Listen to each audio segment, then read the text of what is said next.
പേടിച്ചേട്ടാ, 2 പാത്രം മഞ്ഞ കളർ വേണം. 2 പാത്രമോ? എന്താ കാര്യം? നമ്മുടെ ആറയുടെ ഞാനൊക്കെ അസുഖം. ഇടയ്ക്കിടെ കലി വന്ന് ഓടിപ്പാഞ്ഞ് നടക്കും, ഗുഹയിലൊക്കെ കയറി വരും. മൂങ്ങാവേദര പറഞ്ഞത് ഈ അസുഖക്കാർക്ക് മഞ്ഞ നിറം കണ്ടാൽ പേടിയാണെന്ന്. ഗുഹയുടെ മുന്നിൽ മഞ്ഞ നിറം പൂശാനാ പെയിന്റ്. സൂത്ര, എന്റെ ഗുഹയ്ക്കും കളറടിക്കാമോ? ഐഡിയ കേട്ടതിന് ആവശ്യക്കാരെ എത്തി തുടങ്ങി. എന്റെ വയറ്റത്ത് കൂടി കളറടിച്ചോ?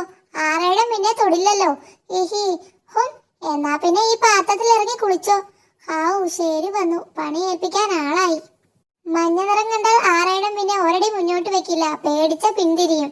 പ്രത്യേകതരം അസുഖമാ. താൻ എന്താ ആ ഗുഹയ്ക്ക് കൂടി ഇതുപോലെ കളറടിക്ക്. മഞ്ഞ കണ്ടാൽ മുന്നോട്ട് പോകില്ല, ബെസ്റ്റ് അസുഖം. ഐഡിയ. എങ്ങോട്ടാടോ? ഈ പെയിന്റ് തീർത്തിട്ട് പോടോ. ഇപ്പൊ വരാം. സൂപ്പർ ഐഡിയ കിട്ടി. സൂത്ര, ഞാനൊരു സൂത്രം ചെയ്തു. ഉറങ്ങിക്കിടന്ന ആറേഴന്റെ കൊമ്പിനെ മഞ്ഞ കളർ അടിച്ചു. എന്തിന്? കണ്ണു തുറന്നാൽ കൊമ്പ് കാണില്ലേ, കണ്ടാ പിന്നെ മുന്നോട്ട് പോകില്ലല്ലോ.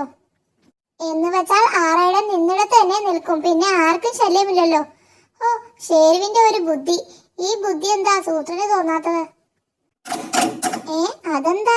അയ്യോ, ആറേഴൻ ചതിച്ചോ? മുന്നിൽ കളർ കണ്ട് പേടിച്ചപ്പോ റിവേഴ്സ് വരുന്നത്. ഗുഹയിൽ കയറിക്കോ. ചതിച്ചോ? ആറേഴൻ ഗുഹയിൽ ഫിറ്റായി, അങ്ങോട്ടുമില്ല ഇങ്ങോട്ടുമില്ല.